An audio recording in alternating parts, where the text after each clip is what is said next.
दोस्तों, गांव देहात का एक नौजवान गांव से बाहर एक फैक्ट्री में नौकरी किया करता था। लिहाजा इसे गांव से निकलकर चंद दूर के फासले पर अपनी फैक्ट्री का सफ़र तय करना पड़ता था। और ये नौजवान किसी भी गाड़ी या सवारी का सहारा नहीं लेता था, बल्कि रोज़ाना पैदल ही अपने काम पर जाया करता था। और इसका ये कहना था कि रोज़ाना पैदल जाने से मेरी वर्जिश भी हो जाती है और मैं अपने आप को फिट महसूस करता हूँ। अब क्योंकि इसका गुज़र गांव के खेतों और हरियाली से होता था, तो ये खुद को इंतहाई ताज़ा महसूस करता था।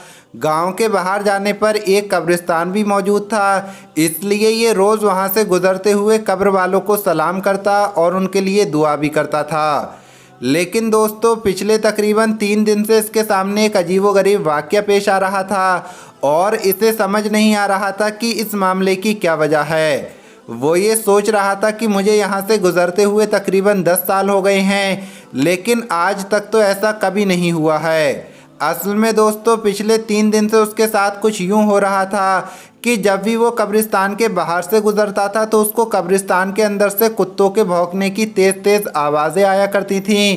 वो बड़ा परेशान था कि आखिर कब्रिस्तान में कुत्ते कहाँ से आ गए और इतनी ज़ोर ज़ोर से आवाज़ क्यों निकाल रहे हैं, क्योंकि कब्रिस्तान को तो वैसे भी खामोशी का शहर कहा जाता है। और फिर इस खामोश शहर के अंदर ये कुत्ते इतने ज़्यादा ज़ोर ज़ोर से क्यों बोल रहे हैं। इसकी परेशानी दिन ब दिन बढ़ती ही जा रही थी और अब 3 दिन गुजर चुके थे। आखिरकार इस नौजवान ने ये फैसला किया कि आज वो कब्रिस्तान में दाखिल होगा कि आखिर किस जगह पर खड़े होकर ये कुत्ते भौंक रहे हैं और आखिर अंदर क्या माजरा है। दोस्तों, अगले दिन जब वो कब्रिस्तान से गुज़र रहा था तो कुत्तों के भौंकने की तेज़ तेज़ आवाज़ें फिर से आने लगीं।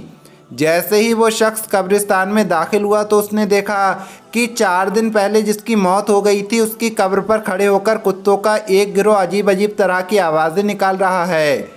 वो बहुत परेशान हुआ और कहने लगा कि अभी 4 दिन पहले तो ही ये कब्र बनकर तैयार हुई है, तो आखिर ऐसा क्या मामला हुआ कि कुत्ते इसकी कब्र पर खड़े होकर भौंक रहे हैं। उसने जब ये देखा तो ये फैसला किया कि आज शाम जाकर वो गांव की पंचायत में सबको इसके बारे में बताएगा कि अभी 4 दिन पहले जिस आदमी का इंतकाल हो गया था उसकी कब्र पर पिछले 3 दिन से कुत्ते भौंक रहे हैं। लिहाजा शाम को वो अपने काम से फारिग होकर वापस आता है और आकर तमाम हाल गांव वालों के सामने बयान कर देता है। दोस्तों, इसके बाद क्या होता है, उन लोगों ने जब कब्र को खोला तो उनको अंदर क्या मिला, आगे हम आपको वीडियो में बताएंगे। लेकिन उससे पहले अगर आपने इस वीडियो को लाइक नहीं किया है तो वीडियो को लाइक करें। अगर आपने अभी तक हमारे यूट्यूब चैनल को सब्सक्राइब नहीं किया है तो चैनल को सब्सक्राइब करके बेल आइकन ज़रूर दबा दें। दोस्तों, अब गांव की पंचायत में बड़े आलिमों और अहले इल्म ने यह फैसला किया कि इसकी कब्र कुशाई की जाए और देखा जाए कि आखिर अंदर क्या मामला है। इसके लिए पहले तो गांव वालों ने मुर्दे के घर वालों से इजाज़त लेना मुनासिब समझा। चुनांचे ये लोग इसके घर पहुंचे और घर वालों से तमाम हाल बयान किया। तो इस शख्स के भाई ने कहा कि अगर आप ये देखना चाहते हैं कि अंदर क्या मामला है तो हमारी तरफ से आपको इजाज़त है, लेकिन हम आपके साथ नहीं जाएंगे। आप खुद अकेले जाकर इस कब्र को खोलकर देख सकते हैं। दोस्तों, लोगों के लिए ये तो बड़ी हैरानी की बात थी कि एक भाई अपने ही भाई की कब्र खोलते वक्त वहाँ पर मौजूद ना होगा।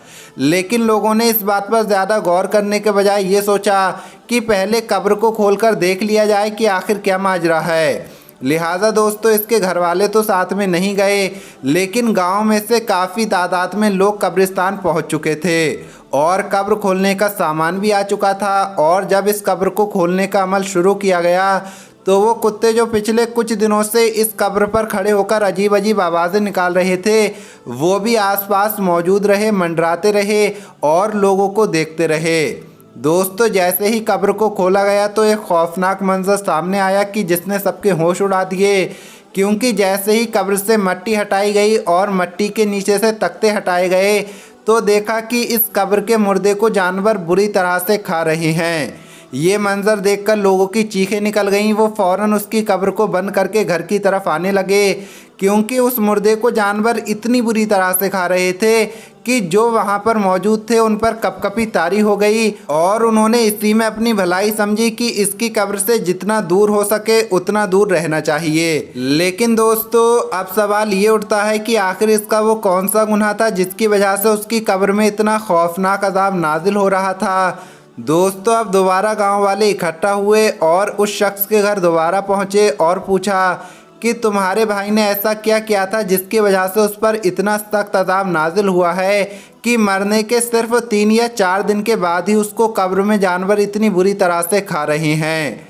तो उसका भाई कहने लगा कि मैं ये जानता था कि आपके सामने ऐसा ही कोई मंजर आने वाला है, इसलिए मैंने आपके साथ जाने से इनकार कर दिया था, क्योंकि मैं इसकी वजह जानता हूँ। लोगों ने सवाल किया कि बताओ आखिर इसकी क्या वजह है। तो इस शख्स ने कहा कि मेरा भाई कोई शरीफ आदमी नहीं था, वो दरअसल एक शराबी आदमी था जो कि सारा दिन शराब के नशे में पड़ा रहता था। न उसे घर की परवाह थी और न घर वालों की।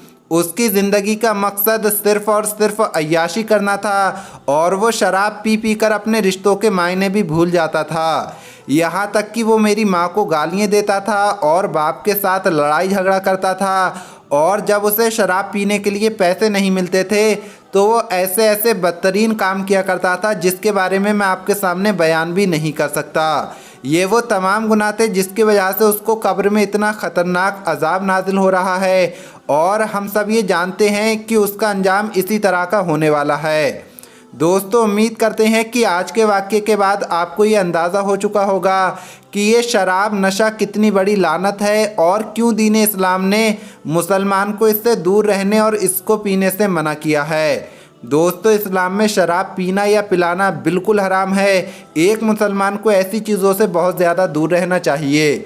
अल्लाह पाक कहने सुनने से ज़्यादा अमल करने की तौफीक अता फरमाए। आमीन या रब्बुल आलमीन।